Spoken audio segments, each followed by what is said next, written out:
Good afternoon, ladies and gentlemen. I formally declare open this council meeting of the Colac Otway Shire on the 25th of November 2025. I'll start with the opening prayer. Almighty God, we seek your blessing and guidance in our deliberations on behalf of the people of the Colac Otway Shire. Enable this council's decisions to be those that contribute to the true welfare and betterment of our community. Amen. I'd like to start this afternoon by acknowledging the traditional custodians and lawmakers of this land, their elders past and present and emerging.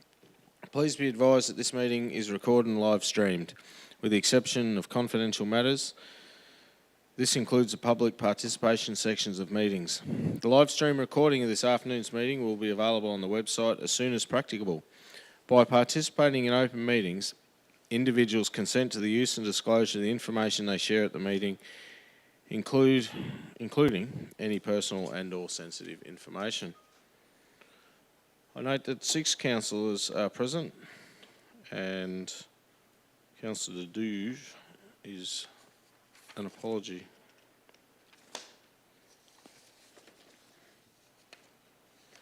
Move on to item 3.1, 3.3, confirmation of minutes.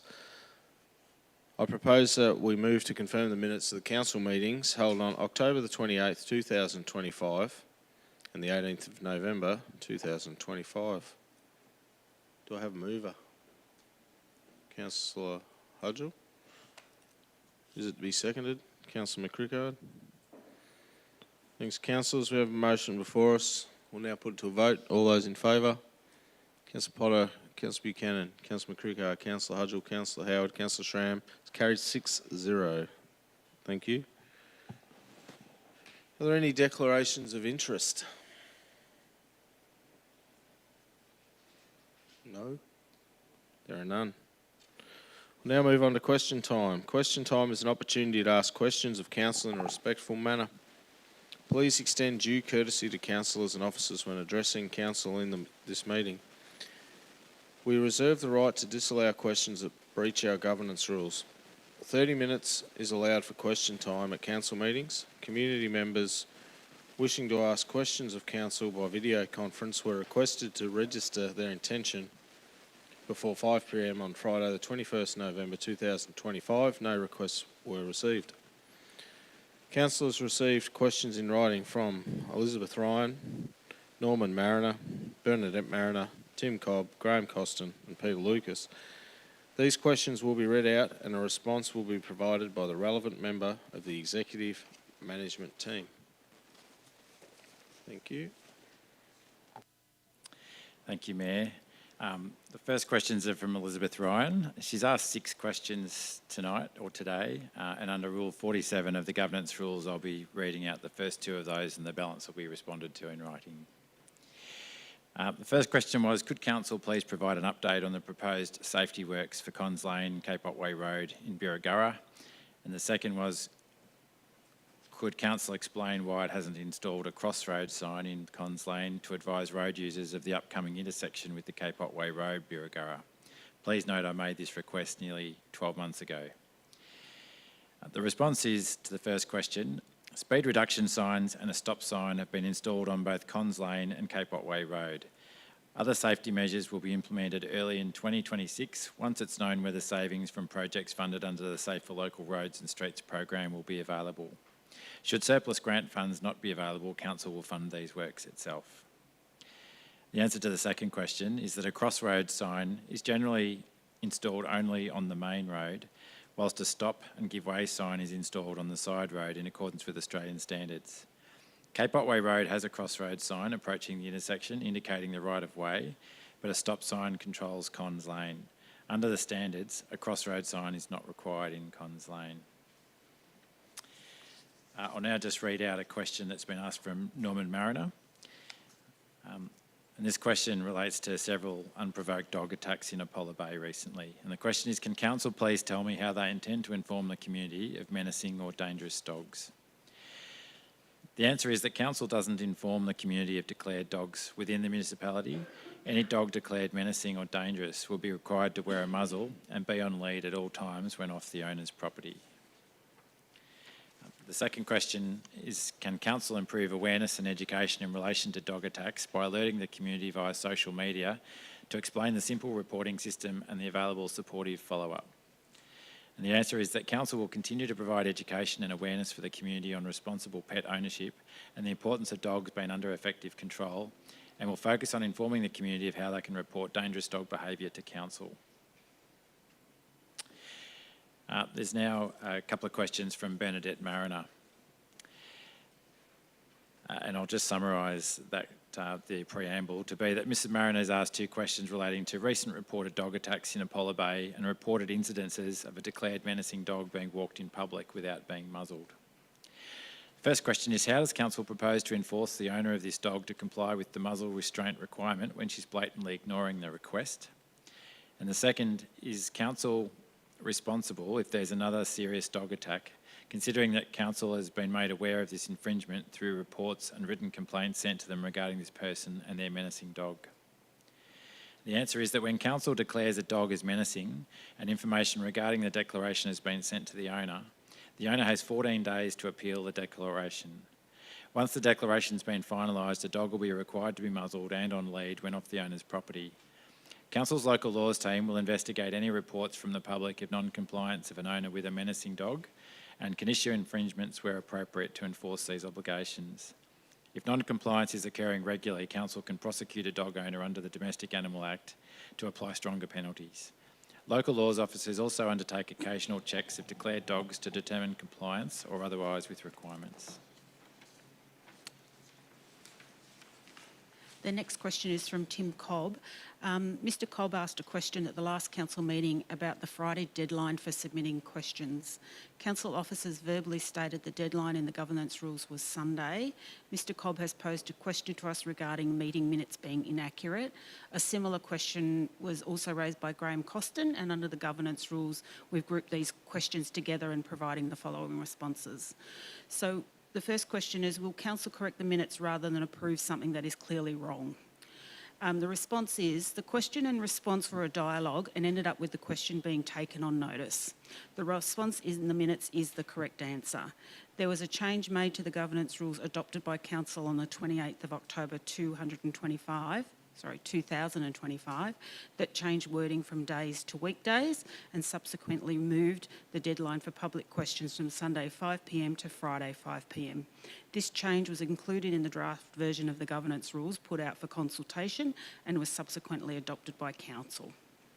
The second question, will council change the governance rules to restore the deadline for questions to Monday 9 a.m, not Friday 5 p.m, which is what councillors were led to believe they were approving? This would be a decision by council to make. However, councillors are aware of this issue and are in the process of seeking to resolve it. In the meantime, we are providing discretion for public questions to be lodged until 5 p.m. on a Sunday evening. Through you, Mayor, I've received some questions from Mr Peter Lucas. Peter has provided detailed correspondence regarding the proposed planning scheme amendment to rezone land and the planning permit applications lodged, which would result in the development of 50 social and affordable houses on the vacant former cemetery land in Pound Road, Colac. The draft planning scheme amendment and the planning permit applications have been submitted to the Minister for Planning by Homes Victoria. So Mr Lucas has asked the following questions. Will the council be making a submission opposing this amendment? Will the council continue to support community members in seeking a better outcome for existing residents, a local school, social housing recipients and our loved ones resting at our sacred ground? Response. With the response I'll provide some context. The Minister for Planning has received a request from Homes Victoria under Section 96A of the Planning and Environment Act 1987 for a combined zoning of land to become general residential zone and consideration of two planning permits, including one for subdivision of land and one for the development of land for 50 social and affordable dwellings and removal of native vegetation at the Pound Road site. Whilst Council doesn't have any approval responsibilities in this matter, it will consider taking a formal position on this proposal at its 9 December 2025 Council meeting. The Department of Transport and Planning has approved an extension of time for for council to submit to the process, considering the council meeting falls outside of the nominated exhibition dates. The Minister for Planning has recently exhibited the draft planning scheme amendment and the draft planning permit applications, which can be viewed on the Engage Victoria website. Council encourages all community members to review the information and lodge submissions to the process, noting that the consultation phase closes on the 1st of December 2025. Graham Costin has asked some questions that relate to limited domestic animal management services provided by council in coastal areas that are managed by GORCAPA,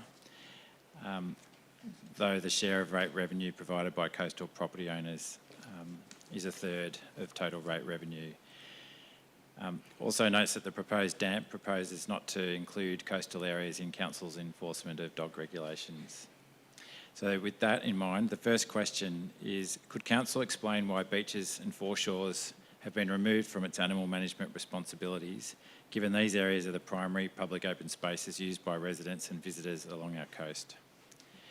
Question 2, Surf Coast Shire has successfully partnered with GORCAPA for shared domestic animal compliance on beaches and foreshores for many years. What's prevented a similar partnership from being developed, given that GORCAPA was formed 6 years ago, and is council open to exploring such a model? The third question, will council consider allocating a fair proportion of its coastal rate revenue to assist GORCAPA in proactively enforcing animal compliance on beaches and foreshores so that issues are prevented rather than addressed by council only after they occur? The response is that the proposed new domestic animal management plan clearly articulates this council's intent not to commit its resources to management of dogs off leash in coastal Crown land areas. The Great Ocean Road Coast and Parks Authority, GORCAPA, has regulations in place that control dogs and has the ability to enforce these regulations. This continues the approach that's been taken for some years.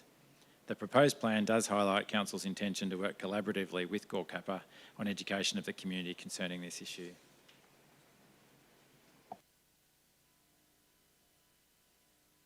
Thank you. That concludes our written questions. We move on to questions from the gallery. In accordance with our governance rules, we've sought registration for these questions.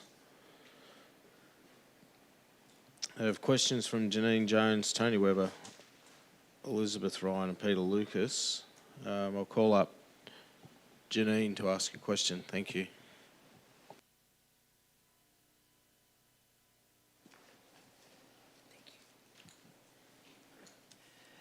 I've got two questions. In respect to the vacant cemetery land where Homes Victoria is wanting to put 50 homes, I've got two questions. One of them, originally we learned that there were contaminants in the soil and we don't know what they are. There's containers of contaminants up there, and I was just wondering if the council's aware of what the contaminants are in the soil, so that we can take that further when we have to discuss with them on the 1st of December. Sure. Well, is that your first question? That's it. I'll get an answer to that first. Thanks. Doug, thank you. Through you, Mayor, Council's aware that in undertaking technical studies of the Homes Victoria site, one of those studies was groundwater contamination, and we understand that the results of that technical assessment indicated that there was some contamination of the groundwater with fuel-based products. It's unknown where that contamination might be coming from, and the government's following that up. So thank you for that. And so the second question I've got, what provision for cars parked in the street as an overflow from this proposed social housing is there to be? That's the end, the second question. Yeah, through you, Mayor. Don't know the details of that. Our planning team are currently reviewing the application. As I mentioned before, it's out for exhibition, so we're working through the assessment of the application from a planning perspective, which does take into consideration car parking as well. So I don't have a response to it, but we're working through that at the moment, and we will bring that type of information to the council meeting on the 9th of December. And council will be able to form a formal position on it then. Lots of other questions, but I shall stop now. Thank you. Thanks, Janine. Now call up Tony Webber. Thank you. My question relates to dogs as well. I work for a person and the neighbour's dog is harassing their sheep. They've contacted the council and the council has said that it's someone else's responsibility. So what is the situation when dogs are attacking sheep on the person's place? I know they have the right to shoot them, but they really don't want to shoot someone's dog. So can the council, or is it the police's responsibility, or is it both? Thanks, Doug. Through you, Mayor. Thanks, Tony. That does seem like something that our local laws team could address. If a dog is off an owner's property and harassing or causing an offence for others around them, then that's something that would be contrary to the Domestic Animals Act. So I'm happy to take that forward if you want to leave your details with me, or you can contact me outside of. Thanks. The second question is about roads. We seem to get roads fixed and then they start breaking up in a few years. Bridges, even the Skeens Keek Bridge was replaced in 1979, and it's now having to be replaced again. So is there a problem with building and repairing roads, that it just doesn't last? The Great Ocean Road near our place has been dug up about 4 times since it was remade. So is there a problem? Maybe we need to spend more on the roads initially to save having to repair them all the time. That you are referring to non-council assets there, but Well, yeah, but there are obviously roads in the district that are breaking up anyway. Yeah, thank you. I think you are referring to state-managed roads, and it's very difficult for council to comment on that specific issue. It's more a question that you could direct to the Department of Transport and Planning. But I do know that with the weather that we've had this year, with a prolonged period of dry weather followed by a wet period, that has caused all roads to deteriorate a bit quicker and have more significant impacts than they would otherwise. Right. But I think if the roads were built to those conditions, they might last longer, because I think in the long run it would save council and the state government money. Anyway, thank you. thank you, Tony. Were questions from Elizabeth? Just you've already asked 2 and they've been responded, but as time allows, I'll allow you to ask 1 question and please no preamble. Thanks, Elizabeth.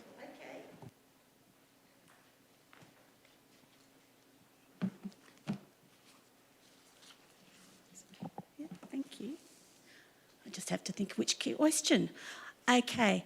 The community expectation is that we have a proper engagement with council, so no preamble. But council itself requests that the state government give them extra time, extra engagement with the Pound Road project. Likewise, why can't our community have that same level of engagement? On Meredith Park, I'll do the examples. Meredith Park, the Youth Club Hall, and the signage, because we've had another incident this morning because of people using roads. They went down to 375 Birregurra Deansmarsh Road instead of 375 Birregurra Forest Road and got mega stuck. A truck that had come over this morning from South Australia. So, Thanks. Mr. Seren, provide a response. Through you, Mayor. So in regards to Pound Road, it's a planning matter, as you'd be aware. In respect to when we exhibit planning applications, we do take submissions right up until council considers a matter.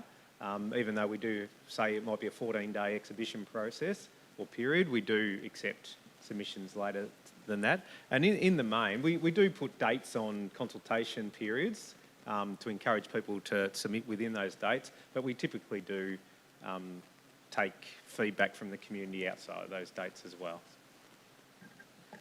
Thank you, Elizabeth. And question from Peter. Again, you've had 2 questions already and answered, but so if you could just ask 1, thank you.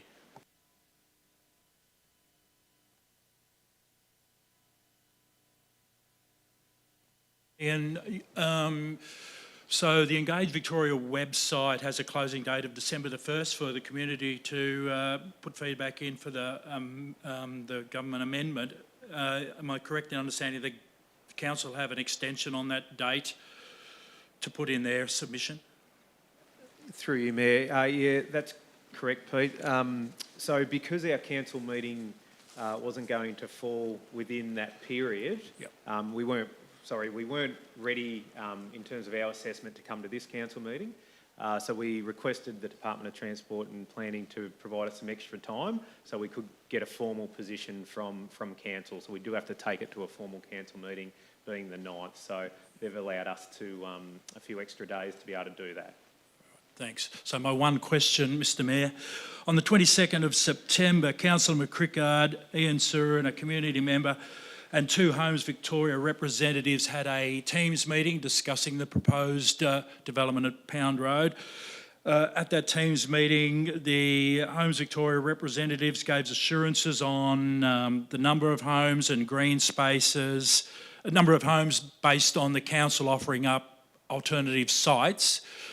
It now appears that those assurances in that meeting have been completely disregarded. So was that meeting minuted or recorded, and is that something that the council can then go back to Homes Victoria and say, we've been given these assurances and now you're reneging on them? Through you, Mayor. So there was that meeting. We've had a number of meetings with Homes Victoria, and I guess it's, I think I'm allowed to say that we've seen a number of iterations of potential concepts for that site. What Homes Victoria have now lodged with the Minister is for 50 social and affordable dwellings, which is potentially different to some other plans that we'd seen or concepts that we'd seen. So we're going to collate all that information from our meetings, plus the applications that have been lodged, and present that to council to make a formal position. Excellent. Thank you for your time. Thanks, Peter. Thanks, everyone. That concludes written questions. Questions from the gallery. Now move on. We've got no petitions or joint letters. On to planning and responsible authority decisions. Item 6.1, the Birregurra Structure Plan Review. We'll have questions of officers, councillors. Are there any questions?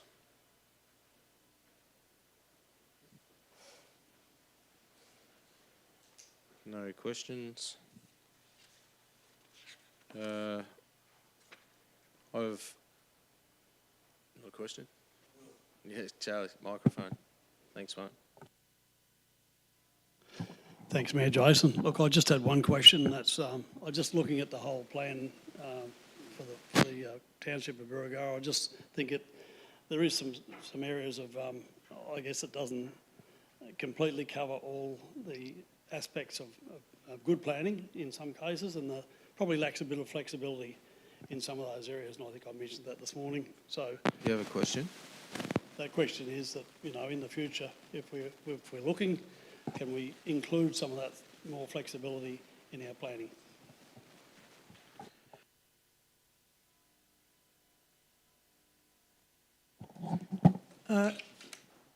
Through you, Mayor, the structure plan obviously is looking 10 to 15 years into the future and is trying to, if you like, guide some key areas of planning around residential development, general infrastructure, etc. It's not a document that can specify in great detail everything that's going to happen, and it does things like identify some investigation areas. So there's going to be more work off the back of the structure plan. We'll be, from a strategic planning point of view, looking at that document to guide us where we direct future planning work. So it's certainly not locking everything down entirely. It does set the parameters, if you like, for future development, and does identify some of the key aspects that we'll need to look at. Thank you. Any other questions? No? Does any councillor have a motion they wish to move in relation to this item? Councillor Howard?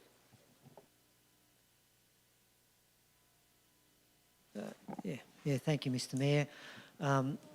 There's an alternative motion up there.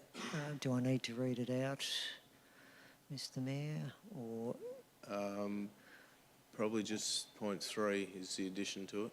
right, yeah, thank you. So I'll move the alternative motion with the addition that it was point 3 that adopts the Birregurra Structure Plan 2025 attachment to subject to the inclusion of the land north of Kettle Lane through to the railway line, exclusive of the following properties: 20, 24, 28 and 30 Road Knight Street, Birregurra, and 462 Birregurra Road, Birregurra, as residential growth investigation areas. Thank you.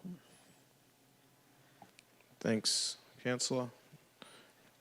Is it to be seconded? Councillor McCrickard. Councillor Howard as the mover. Thanks. Yeah, thank you, Mr Mayor. Again, I think this is a great piece of work that all townships need to go through, as the planners have indicated. It's a guide, but it's a guide that's well needed to ensure that if we do any future development or future planning or future investigation, that we've consulted the community, we've taken expert advice, and these things are very valuable for the future of our whole shire, and this is a good one for Birregurra, so I'm very pleased with the outcome. Thanks, Councillor. Councillor McCrickard as a seconder. Thank you, Mayor. I see the key point in in point 3, residential growth investigation area, as a potential something to flag in future years. I can see where we're coming there. I would also like to sort of add that the infill areas within Birregurra are quite substantial. So we've got 2 areas there that we can work on future housing. Thank you, Mayor. Thanks, Councillor. Any other councillor wish to speak? Councillor Potter. Thanks, Mayor. Mayor, we had 19 submissions in relation to this issue, which were generally supportive of the proposal, and a number of these submissions had some recommendations or suggestions which ultimately were included in this plan by our officers, so just shows that it's worthwhile making your submissions. I do support the officers and EPA view that in relation to buffer area around the Birregurra Mill and industrial area, but not entirely convinced about the need for too big a zone in relation to the railway line. Mind you, development along railway lines can bring its own issues with risk of fire and rubbish and vermin and so forth, but I think the inclusion to have that considered is sensible by Councillor Howard. There was a submission regarding previous rezoning of the Main Street area to be a commercial-only area. Submitter respectfully pointed out that this hasn't really led to any new commercial development, and maybe in the future we need to look at re-changing that back to a mixed-use zone. And there was mention about a retirement village proposal in Birregurra that's been on the cards for some time. I think we're all really supportive of that. Certainly I have been, and the community have kept me up to date on the progress and the plans for that over the last few years, and hopefully it's not too far away. Thanks, Councillor. Any other councillor wish to speak? No. I think it's, thank everyone for their hard work and the community input. There's some great submissions and there's a lot of time taken to come up with this. I like the addition out near the railway line. I think it potentially provides options from people can travel to a little town with a railway station and can live nearby, walk into town. There's no need for vehicles even. It's not limiting Birregurra to just one area of potential growth as well. It was an area of potential in the previous plan as well. Thank you. Right or reply? Councillor Howard? No. We have a motion before us. Councillors will now put to a vote. All those in favour? Councillor Potter, Councillor Buchanan, Councillor McCricker, Councillor Hudgell, Councillor Howard, Councillor Schramm. It's carried 6-0. Thank you, councillors. Thank you. We move on to items for adoption 7.1. Project budget adjustments and cash reserve transfers. Questions of officers? Are there any? Councillor Howard. Yeah, I'd just like the officers to just clarify the 300,000 adjustment in Pascoe Street, just of the benefits of including that in this project. Thank you, Councillor Howard, through you, Mayor. Yeah, this particular project is a significant one for Apollo Bay. So Council had allocated some money for a reconstruction of Pascoe Street itself. We were successful in getting close to $1 million in grant funding to install a new roundabout at the intersection of Moore Street and Pascoe Street, and a raised pedestrian crossing further down along Pascoe. And we've just gone through a process of seeking tenders for that work. One of the reason we're asking for some additional funding for this project is that there's an opportunity to improve the stormwater drainage through undertaking these significant civil works. There's a proposal to upgrade the size of a drain underneath the proposed roundabout, which will enable council to do much more cost-effective drainage improvement in Moore Street in the future. And we're proposing to upgrade the drainage within Pascoe Street itself. So there's some additional costs being incurred through that, but it certainly makes that the cost of that drainage much cheaper going forward and is best value for council. Thank you. Any other questions? No? I have an officer recommendation in the report, councillors. Does anyone wish to move that as a motion? Councillor Potter, is it to be seconded? Councillor McCrickard, Councillor Potter. Thanks. Thanks, Mayor. Yes, monthly report demonstrates to the community our transparency and what is happening with some of our projects. Just heard from officers in relation to the Pascoe Street project and the need to make a further investment that originally wasn't planned for, but it's a very, very sensible thing to be doing. Thank the officers for identifying that this needs to be done and listening to the community. Councillor Howard and I know the issues with flooding in this area, and I think this expenditure is a very good investment. Thanks, Councillor. Councillor McCrickard, it's the seconder. No, not on this occasion. Thanks, Mayor. Thanks, Councillor. Any other councillor wish to speak? Councillor Howard. Yeah, I'd just like to strengthen Councillor Potter's comments too, because it shouldn't be taken lightly how the officers have really assessed a need, and we're going to get more bang for our bucks with this. As everyone knows, if you're doing works and you've got other works to do, it's better to have the contractors and everyone there at the same time. So I think it really is something for the community to note, that how well that we use the funds and the expertise of the officers to help us make sure that these funds are utilised in a proper way too. Thanks, councillor. Any other councillor? No. Right to reply? No. We have a motion before us, councillors. We'll now put it to a vote. All those in favour? Councillor Potter, Councillor Buchanan, Councillor McCricker, Councillor Hudgell, Councillor Howard, Councillor Schramm. Motion is carried 6-0. Thanks, councillors. We'll now move on to item 7.2, Domestic Animal Management Plan. The purpose of this is to adopt the final Domestic Animal Management Plan following receipt of submissions. Questions of officers? Councillor Howard. Yeah, thank you, Mr. Mayor. I just wanted to ask the officers, because it's a plan, domestic animal management plan, versus putting down strict rules, can you explain the difference of this plan and then how the rules come after? Thank you. Thank you, through you, Mayor. Yeah, this, as you say, this is a plan, and its intent is really for council to outline its strategies that it wants to achieve over the 4-year life of the plan. So there's a range of things in there that talk about the things that council will be doing. An example would be the cat confinement order. There's currently one that exists that requires cats to be kept inside overnight. There's a strategy proposed in this version of the plan before council tonight, which suggests that that could be moved to a 24-hour curfew. But by adopting the plan with that as an action doesn't give immediate effect. It relies on there being a separate statutory process for council to go through, and the same would apply if council was to change dog on leash requirements. It's really just giving an intention of what council wants to achieve. Officers would need to initiate a separate process to change those through gazettal. Thank you. Any other questions? No. Does any councillor wish to move a motion in relation to this item? Councillor Howard.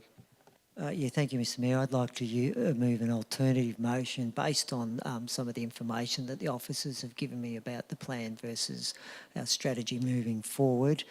The main changes is based on the submissions that we had with it. I was concerned about some of our cat owners and about whether they would take this plan and strategy and do some rather drastic things with their cats without really realising that it's a bit of a transition. So I'm suggesting in my alternative motion up there that cats registered before the 1st of April 2026, that the current curfew strategy would apply, but any cats registered after that date would then be subject to a 24-hour curfew. Then people purchasing cats would know what their responsibilities are. There is some other changes in that alternative motion above there relating to looking at a bit more, again, based on submissions from the public about dogs on leash or under effective control and what areas they can be in, including rec reserves. So it's... Sorry? You're just explaining. Sorry? Are you explaining? Well, I'm trying to, clarify why I'm putting that motion up. Do you want me to read the whole motion out or read the whole out? Right. Your best, thanks. No worries. Thank you for that, Mr Mayor. So the alternative motion that council considers written and verbal submissions received to the draft domestic animal management plan. Number 2, adopts the amended domestic animal management plan 2025 to 2029 as attached except modified as following. A, clarifying table at section 5.2 that the proposed amendment to the cat curfew to 24 hours would only apply to cats registered for the first time with council after 1 April 2026, and that an overnight curfew would continue to apply to all cats registered before 1 April 2026. B, change section 3.4 to remove reference to introducing mandatory on-lead requirement for dogs in township zones and replace with an action that council will review the extension of dog on-lead areas within towns to be more targeted at specific locations rather than being inclusive of all land within the towns. C, add an action at section 3.4 to state the council will introduce requirements for dogs to be on lead on all township sporting grounds. Acknowledges that to implement the 24-hour cat curfew change, there will be another process to consult and adopt an updated cat confinement order, which the community will be invited to provide feedback on. 4, notes the next formal scheduled review of the domestic animal management plan in 2029 may result in strengthening of the rules applying to containment of cats to the effect that all cats will be required to be confined for 24 hours and that the community has time to prepare for this potential outcome. Number 5, notes that despite potential future changes to the dogs on leash areas in 2B above, dogs are required under the Domestic Animals Act 1994 to be under effective control of the owner, and the council will continue to educate the community concerning this responsibility and to take appropriate enforcement of these requirements to ensure public safety. Number 6, thanks the community and submitters for their feedback on the domestic animal management plan. Thanks. Thank you, Councillor. Does anyone wish to second the motion? Councillor McCrickard. Councillor Howard is the mover. Thank you. Well, I think when I tried to summarise my amendment, I probably did my speech anyway, so I'll let the other councillors have a say. Thank you. Thanks, Councillor McCrickard as the seconder. Thank you. No, thank you, Mayor. Look, this has been one of the more emotional issues, I would think, from the community, and rightly so. Pets play a huge part in people's lives, particularly in the wellbeing section, in mental health, particularly those that may experience loneliness or other difficulties in life. They also provide a means to exercise. But like everything,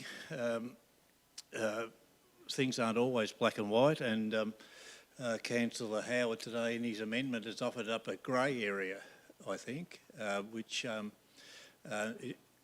compromise that, particularly 2A, a compromise which I think is excellent, because in a community, in a society, we all have to live as peacefully together as we can, and I think this option right through the amendment that Councillor Potter has put forward really does try to address all the issues that are in the submissions that come our way, and I think Councillor Potter has done an excellent job with it.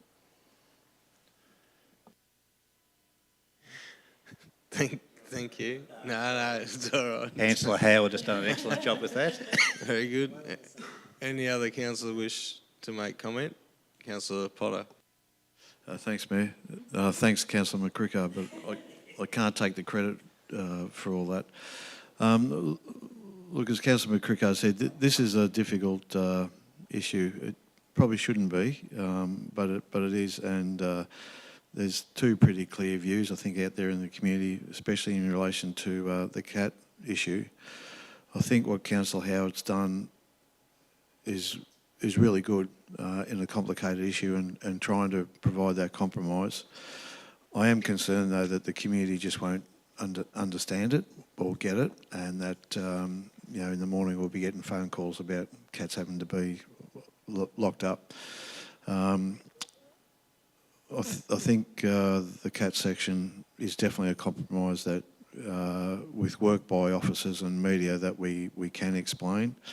I'm still not sure that I'm 100% on a 24-hour curfew for cats, but I think what's proposed is pretty good. As far as the dogs on leads, I wrestled with this as well, and I often see a fellow riding his push bike on the footpath with a whippet behind, carrying a teddy bear, no lead, clearly well-mannered and trained and all the rest of it. And, do we stop that? Do we make that dog go on a lead? I don't know.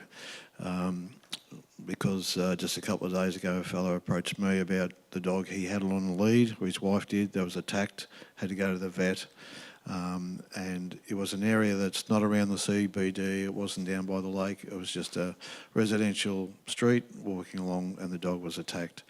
So I'm concerned that the dogs on lead issue is perhaps not strong enough. There's a clear view from the sporting clubs in relation to dogs being used in the grounds. I don't think they're against the dogs using the grounds per se, but there's always some dog material left behind, which is a continual frustration. So not sure which way my hand will go, Mayor, but I think this is a very good attempt at compromise. Thank you, Councillor. Any other councillor wish to make comment? Councillor Buchanan, thank you. Thanks, Mayor. It's just a short and sweet one, but I think sometimes the human condition can be portrayed into our pets of the world. I think we'd be all a bit better off we patted each other's pets and made a bit of friendly dialogue to them. They're good people. We don't need to be putting pets down all the time. Sometimes it's the humans that cause the problems. Thanks, Mayor. Thank you. Yeah, Councillor. Any other councillor wish to speak? No, just quick comment that we got a lot of comments and feedback on this, and the opinions varied in the community, so everyone is going to have a different opinion on this. There was some cat people that wanted cats locked up 24 hours and others that didn't, and all for valid reasons. So if the community have had 100 different opinions, you imagine the struggle we've had trying to come up with a balance. And I think, where I sit, that this is a pretty good compromise to go out with before we sort of implement anything stronger. The dogs on leads on sporting grounds, we heard from submission from nearly every sporting club user, football, cricket, umpires, those sort of things, and all of them wanted dogs completely banned from the sporting field. So I think having dogs on leads, you can still walk around. The open space, just can't have them off. I think we've tried to manage a balance here, and this is one of those ones where some people are going to be happy, some people aren't, and some people probably won't care. But I think this is a pretty good place where we've landed. So I'll certainly be supporting it and see how we go from there. Thanks, Councillor Howard, as the mover. Right, a reply. Yeah, thank you, Mr Mayor. I thank my fellow councillors for their comments too, and just remember it is a strategy, and council's got to have a strategy even in these most complicated and sensitive areas, and I think that's where I think our education is, that council can learn, community can learn, but we've got to learn together. The other comment was about, I think we got a question on about dogs in coastal areas, and certainly council will work with Gorkappa in that area. However, I am against using ratepayers' money to subsidise a state authority. I think the state authority needs to get their own funding together, but we'll certainly work with them. But they need to come to the party and even meet with us and talk about all these issues as well. I don't think it's for council to expend our funds and have another cost-shifting exercise. Thank you. Thank you, councillors. We now have a motion before us. We'll put to a vote. All those in favour? Councillor Buchanan, Councillor McCricker, Councillor Hudgell, Councillor Howard, Councillor Schramm. All those against? Councillor Potter. Motion is carried 5-1. Thank you, councillors. We now move on to item 7.3, Safe Local Roads and Streets Program. Funding potential projects. Questions of officers. I just had general question. These, what we're putting in for, are pretty much shovel-ready projects. Projects already identified by council if funding became available. Is that correct? Yes, Mayor, that's correct. Under this supplementary program of funding, council can only lodge applications for ones that are shovel-ready, and these are ones that are in that category. Thanks. Thank you. Any other questions? No. There's an officer recommendation in the report, councillors. Does anyone wish to move that as the motion?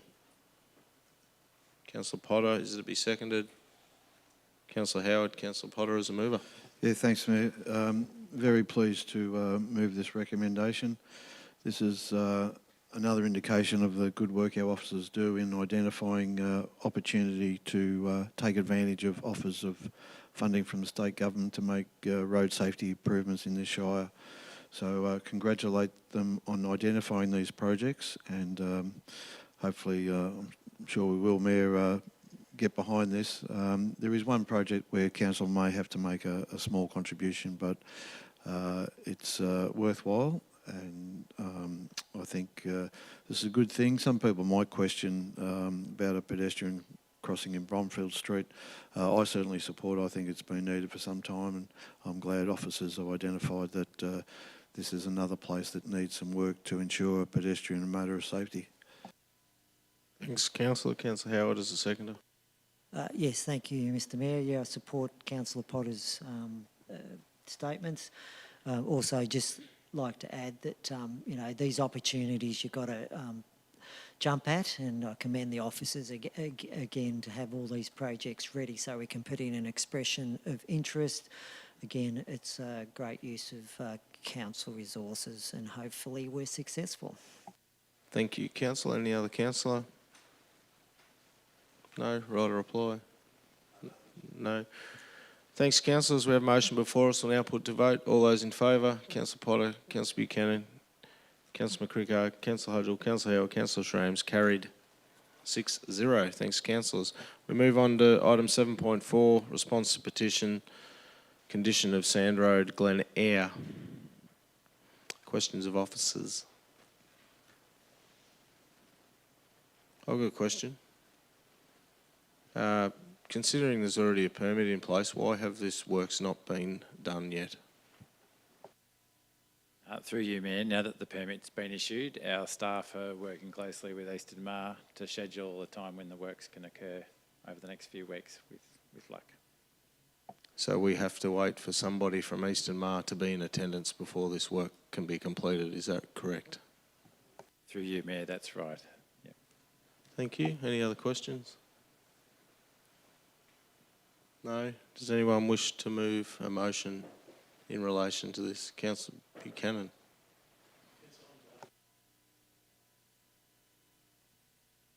Sorry, Mayor, I'd like to move the alternative motion.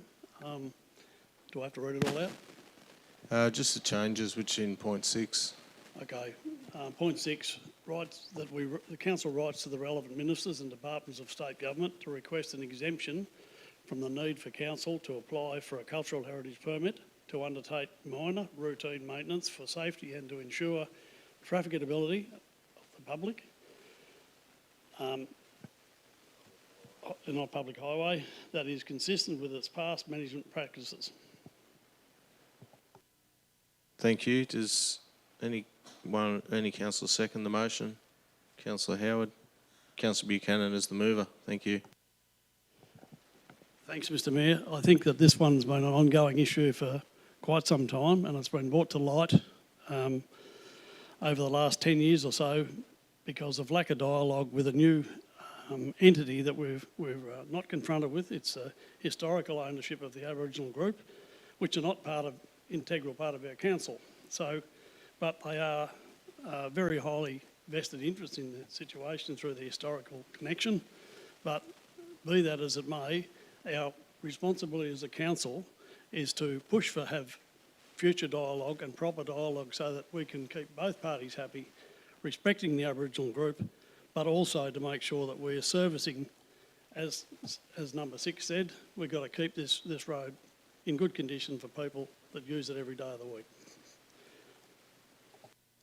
Thank you. Councillor Howard is the seconder. Yeah, thank you, Mr Mayor.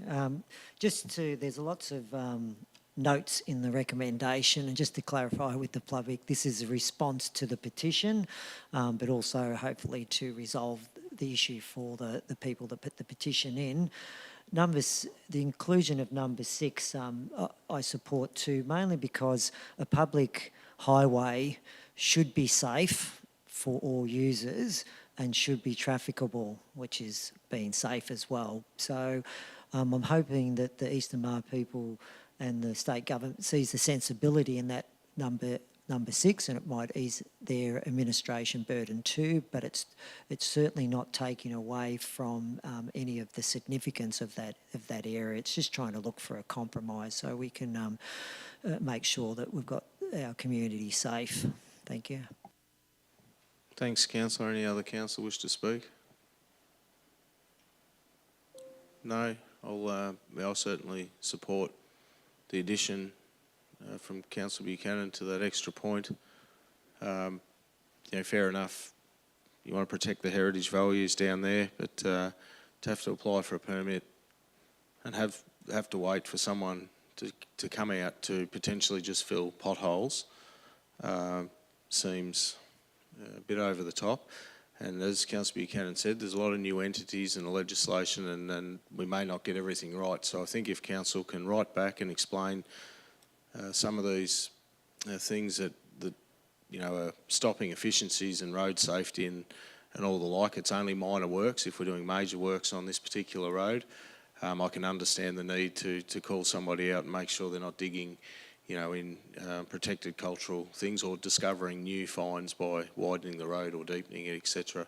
So I think, I'll congratulate the people for bringing this petition. I've been frustrated for a number of years, and sometimes it's just a pothole down in a gravel road, and to have to go through this from government and other agencies seems a bit over the top at times. So anything we can do to make things quicker, I think writing these letters is a step in the right direction. So that's why I support it. Councillor Buchanan as the mover, write a reply.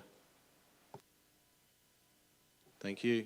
Councillors, we have a motion before us. We'll now put to a vote. All those in favour, Councillor Potter, Councillor Buchanan, Councillor McCrickard, Councillor Hudgell, Councillor Howard, Councillor Schramm. Motion is carried 6-0. Thanks, councillors. Item 7.5, proposed to enter into a licence for the airfield. with DECA. Questions of officers? Are there any questions? No. Does any councillor wish to move a motion in relation to this item? Councillor Howard, thank you. Yeah, thank you, Mr. Mayor. I would like to move an alternative motion. The change, do I have to read the whole thing out or due to the change? The change is in the term from 3-year back to a 1-year term, and that's in 1B. Thank you. Thank you. Is it to be seconded, councillors? Councillor Potter, Councillor Howard as the mover. Thank you. Thank you, Mr. Mayor. Now I'll remember to do my speech after I've done the alternative motion. The reason we're moving it back, the reason I'm pushing to move it back to 1 year is to have a look at a good dialogue and negotiating with DECA to make sure that there could be opportunities to improve the site, make sure that our ratepayers are getting a proper income from the site, and also just explore the benefits that come out of this partnership. Thank you. Thanks, Councillor. Councillor Potter, seconder. Thanks, Mayor. Look, I would have preferred a 3-year lease, Mayor, but I think it's important to have a lease and use this alternative motion as a means to negotiate further into the future and to see what opportunity we can leverage from DECA. But we need DECA in this area. We can't risk them relocating to Cobden Airfield or some private land somewhere. I think we need to hang on to them. But a review of the terms and the value of the lease is sensible. DECA do make other contributions outside the lease, such as water tanks and painting and so forth.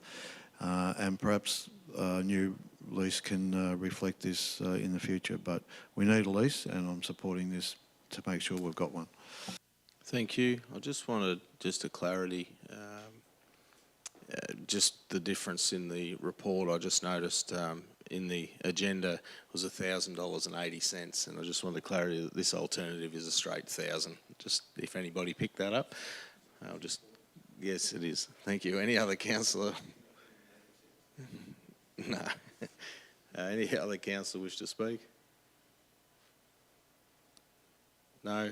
I support this 1 year for a number of reasons. We've had some discussions. The reason this has come before us, the lease, that this council has taken the delegation back for leases, and last year was this lease was with DECA for $150, and we didn't think that was great value to the community.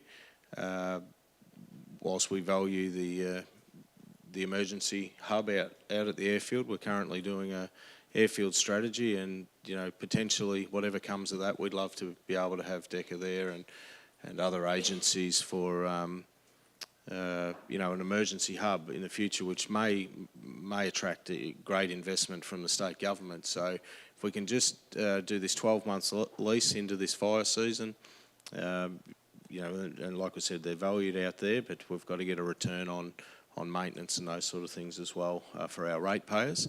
It's another state government agency, so if they could chip in a lot more, if Jacinta's listening, it's Colac Otway Shire, could throw a bit of money our way, that'd be great. So we can, really, like we're doing a strategy and getting on with a few other things in turn with this. So it's nothing like we don't want to give them a long-term lease, it's just we've got a bit of work to do over the next 12 months. Councillor Howard, right to reply. Thank you. We have a motion before us. Councillors will now put it to a vote. All those in favour? Councillor Potter, Councillor Buchanan, Councillor McCrickard, Councillor Hudgell, Councillor Howard, Councillor Schramm. He's carried 6-0. Thanks, councillors. On to item 7.6, Meredith Park Future Use Management Community Consultation. Questions of officers. Thanks.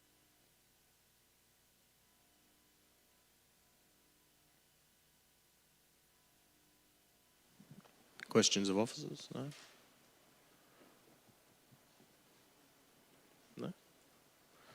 Does any councillor wish to move a motion in relation to this item?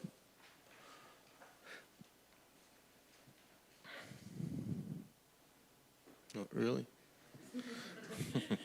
Councillor Buchanan. This microphone. Thanks very much, Mayor. I think the recommendation reads a pretty good one. But do I need to read it out? Are you moving an alternative motion? It's the alternative motion. Yes. Yep. If we could have that. Is that the alternative up there? Yep.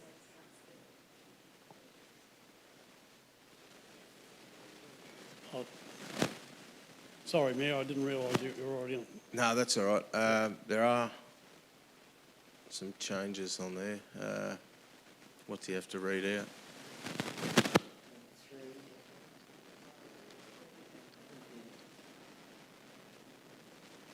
Yeah. Point 3 and 4F, is that correct? And 5's gone. You want me to start at the bottom? No, start at 3 if you can. Thank you. After considering the results of the community consultation process, supports the continued use of Meredith Park for overnight camping with a maximum stay of 14 days. And 3, implementing a 4F. maximum stay of 14 days within a 3-month period, including ensuring appropriate enforcement protocols are in place. Point 5 has been deleted from that. Point 5, deleted. Thank you. All right. Does any council wish to second the motion? Councillor McCrickard. Councillor Buchanan is the mover. Thank you. I guess the Meredith Park situation, campground has been a considerable length of time in coming up with this result. There's been petitions that have been going on for a couple of years. There's been minor changes made out there. The submissions have been fantastic from a large group of people. I think there's been a fair across the board representation of both sides of the story, outside visitors and local people. I think the temporary situations, particularly the $40,000 of funding now put into a management plan, will be excellent for a long-term solution to the Meredith Park situation. I guess I think that it's a beautiful piece of real estate out there that can benefit the whole community if we get that plan right. Thanks, Mayor. Thanks, Councillor. Councillor McCrickard as a seconder. Thank you. Thank you, Mayor. Yeah, look, just like to add to Councillor Buchanan's points. Meredith Park is a very popular site for local people, and to find the balance between our local people and our visitors who come to Meredith Park is always a challenge, and has been a challenge over the years, but I think we've made a pretty good start there, and like Councillor Buchanan, I think the $40,000 to implement a comprehensive Meredith Park management plan, that is the key element of this, in my opinion, and something that we can use to then move forward. Thank you, Mayor. Thanks, Councillor. Any other councillor wish to speak? Councillor Potter. Thank you. Thanks, Mayor. Can we just scroll down to the last point, I think it is.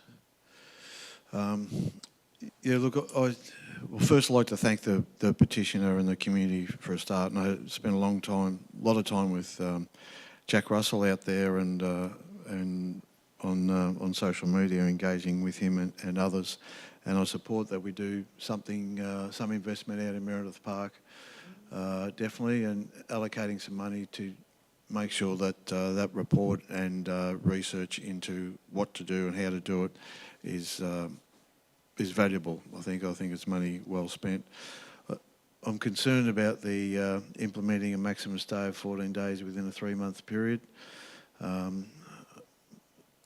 do support maximum of 14 days stay in a row, but 14 days maximum over a 3-month period, I think is a little bit restrictive and onerous, and I'm not sure how our bylaws officers enforce that and what the mechanism is to record how many nights you stay out there. But given those misgivings, I'll probably support this because something needs to be done. I think we also need to look at perhaps some partnering with private enterprise, look at our sponsorship policy. We did have an offer of sponsoring of some fire pits out there, which would have cost council nothing. We need to consider some of those things to try and save money, albeit you don't want a heap of signs out of that beautiful location either. And I'd just like to thank our bylaw staff, the police and the CFA for the way they've responded and got out to the park when there's been trouble or just keeping an eye on things. I look forward to seeing a report. Just repeating, Mayor, my misgivings about the 14 days, but I think I'll support this. Thank you, Councillor. Any other councillor? Councillor Howard. Yes, again, I'll admit my ignorance. I don't know a lot about Meredith Park, mainly gathered most of my information from the submitters and from fellow councillors. I think my understanding is, while I'll support it, is it talks about developing the management plan. So I think these are just parameters to develop it. So I think we will get another bite of the cherry to look at the real detail of that management plan, which I think there'll be a lot of deliberations on. Thank you. Thank you. Any other councillor? No? I'll have my say on this because I love Meredith Park. This has obviously come before us not just because of a petition, but the previous council had gone out for the two options of either disallowing camping or camping. It was pretty much two questions. I know some 5 years ago, someone moved a motion that was supported by council that we came up with a management plan. So some 5 years later, I support this recommendation to have a management plan at Meredith Park. I support the 14 days, and this is temporary, I guess, because when we do the plan, it'll come back with a fixed thing that council will vote on, whether it be whatever determination of days and within a calendar year or within a certain time frame. But at the moment there is a somewhat outdated booking system, I believe, for Meredith Park, and you can book in there for a 28-day stay. So this shortens that for a number of reasons. That currently without the paid system we've had phantom bookings, and as we know, I think it was Easter, it was booked out, and people booked it out for a month or whatever and never turned up. So hopefully this sets something in place until we get the finalised plan. I support spending the $40,000 to do it. People might question why can't we do that with our expertise inside, and because it's so important to our community, that space, it's good to get an independent view and an independent assessment and come up with, whether it be free or $5, $10, $15, $20 a night, whatever it might be. It's currently expense of $140,000, I believe, in the report, to just maintain, pump the sewerage out and those sort of things. So I fully support this management plan. It's been a long time coming. I thank the submitters. Everyone that submitted made comments on Facebook, came to council, and particularly a resident out of Illawarra that sent us over a 6,000 word submission on Meredith Park. He spent obviously days, weeks writing that and very passionate about it. It was certainly very comprehensive and in detail, and I thank that resident. So I fully support this and really look forward to the work that will be done over the next, hopefully, 6 months, that we can come up with something better and present our Meredith Park to the broader community for many years to come. Thanks. Councillor Buchanan, right to reply. No? We have a motion before us, councillors. We'll now put it to a vote.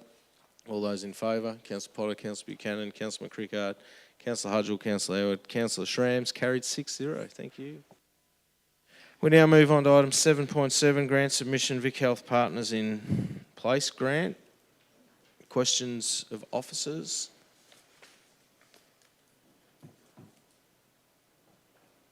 Are there any? No? There's an officer recommendation in the report, councillors. Does anyone wish to move that as the motion? Councillor McCrickard. Is it to be seconded? Councillor Howard. Councillor McCrickard as the mover. Thank you. Microphone. Thanks. Thanks, Zoe. No, thank you, Mayor. Look, this is a really important submission that our council staff have been good enough to work so hard on. We've seen a lot of initiatives around health within our shire in the last few days with the Farm My School program and other things, and this is another added comprehensive wellbeing strategies in the pipeline. So I congratulate our staff for the initiative and the work, and look forward next June, I think, when our grant submission will be finalised, and hopefully we get a positive result. Thanks, Mayor. Thanks, Councillor. Councillor Howard as the seconder. Thank you, Mr Mayor. I do like point 3, which does not require financial cash contributions. I'll just mention that again. That's a good one. But we always talk about roads and rubbish and bridges and culverts and everything else. And we forget sometimes that council has another duty and another service that we do to our community.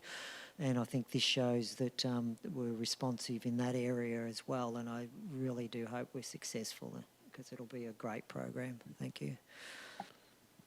Thanks, councillor. Any other councillor? No. Not a reply, no. We have a motion before us. We'll now put it to a vote. All those in favour? Councillor Potter, Councillor Buchanan, Councillor McCrickard, Councillor Hudgell, Councillor Howard, Councillor Schramm. Motion is carried 6-0. Thanks, councillors. We'll move on to item 7.9, appointment to committees and external organisations. Did I? What did I miss?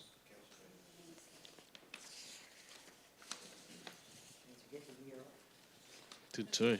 2 pages stuck together. Sorry for all those folks watching at home. We're on to 7.8, council and committee meeting schedule 2026. Purpose of this is to set the dates, times and venue for meetings of the council, planning committee and submission committee meetings for 2026.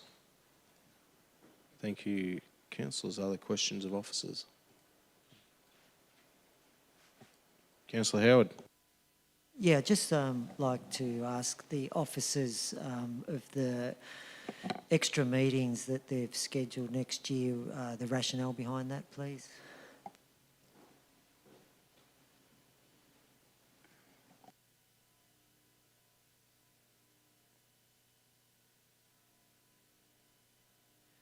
Sorry, Mr Mayor. The question, I'll rephrase it. Have we any other meetings that we think we probably need to include in the schedule? Thank you.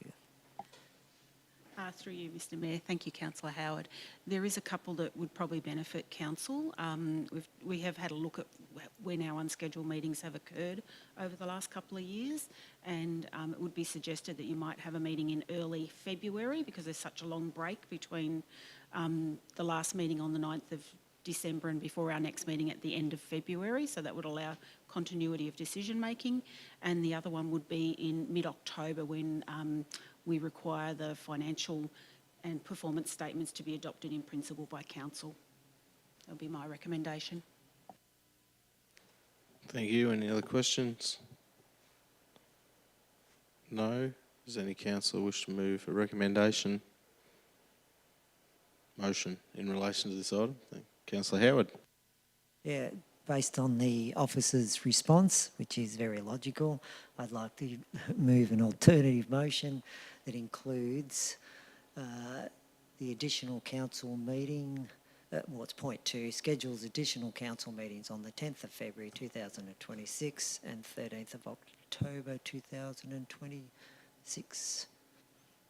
think that was, and number 8, just to clarify with the number 8 is the change that we made last year to strengthen that we hold the two meetings in Apollo Bay.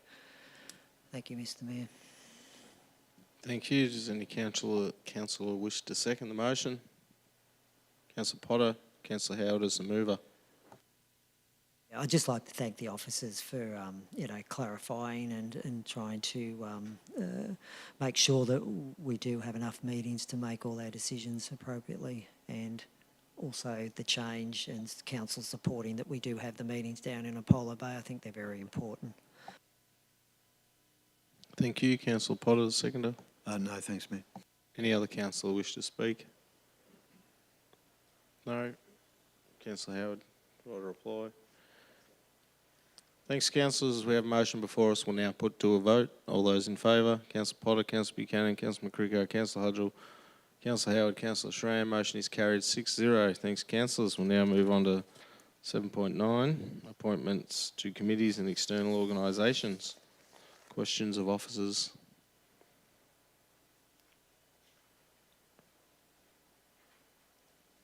No. There's a motion up on the screen that lists all the councillors to the appointed boards. Are there any questions on that? No. Does anyone wish to move that as the motion? Sorry? Sorry, Councillor McCrickard, is it to be seconded? Councillor Hudgell, Councillor McCrickard is the mover. Thank you. Thank you, Mayor. Look, it's great to see all the different committees that council have the opportunity to make a connection with.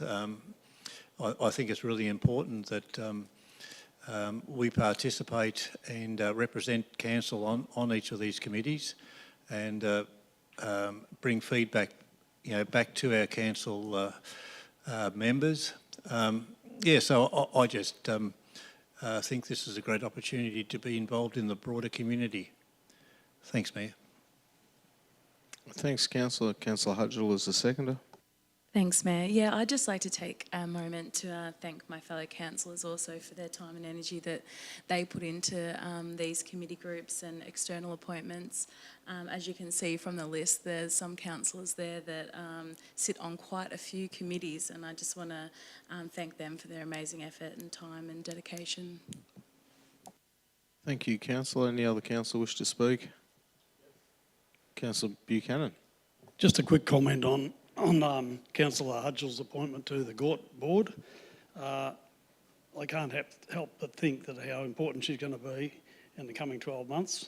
A very, very important nomination acceptance by Zoe to go on that board, because I think tourism's got a huge potential in our future.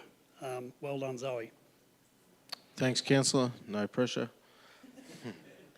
Any other councillor wish to speak? No. Right reply, councillor. We have a motion before us. Councillors will now put to a vote. All those in favour? Councillor Potter, Councillor Buchanan, Councillor McCricker, Councillor Hudgell, Councillor Howard, Councillor Schramm is carried 6-0. Thanks, councillors. We'll now move on to item 7.10, revocation of instrument of authorisation. Scott McKenzie.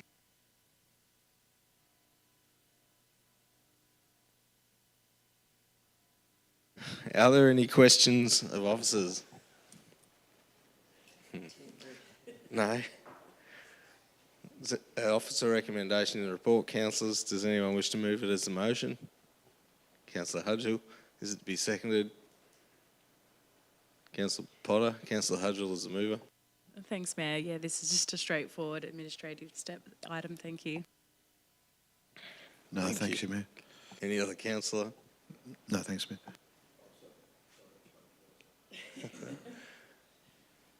Thanks, councillors. We have a motion before us. We'll now put to vote. All those in favour? Councillor Potter, Councillor Buchanan, Councillor McCricker.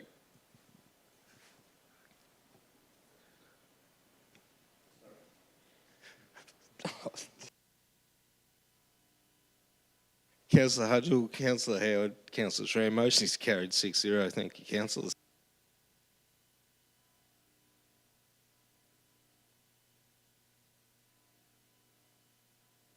Apologies, I should do better. We move on to item 8.1, Community Asset Committee's annual reports. Are there questions of officers? Question, we received reports back from all the asset committees this year. I'll take that one through you, Mayor. Yes, we have, which is fantastic, and a number of our officers have been doing some great work, going out and meeting with the committee. So, really appreciate everything the committees have been doing over the last 12 months. Yeah, thank you. Is there any other questions? No. It's an officer recommendation in the report, councillors. Does anyone wish to move that as the motion? Councillor Potter, is it to be seconded? Councillor Hudgell, Councillor Potter as the mover. Thank you. Thanks, Mayor. Yeah, it's great to see this report. 19 community asset committees across the Shire doing invaluable community work, keeping their communities active, keeping them together, looking after council assets as well. I encourage everyone to have a look at the report, which details a lot of the activities that these committees do. I think the communities, especially those more remote communities, would be lost without them. I congratulate all the committee members for their unpaid, dedicated work that they do. Thanks, councillor. Councillor Hudgell, seconder.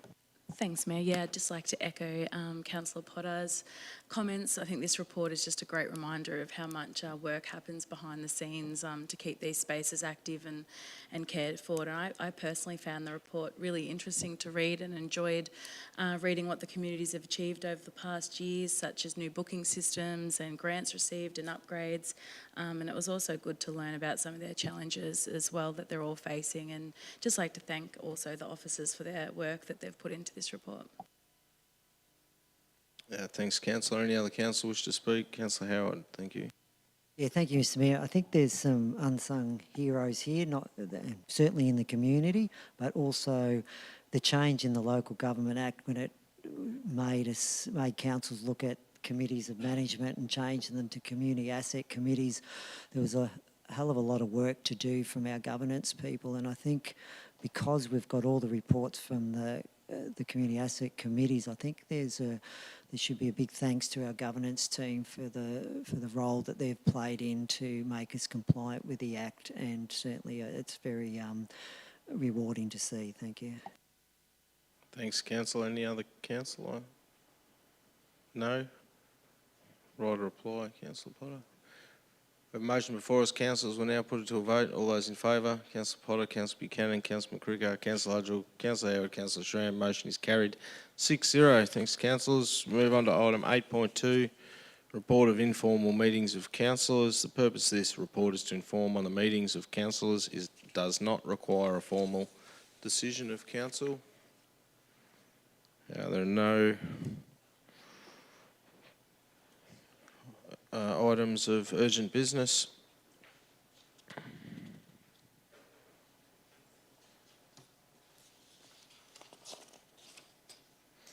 So thank you, councillors. This concludes the council meeting of the Colac Otway Shire. Declare this meeting closed at 2:24 p.m. Thanks everyone in the gallery.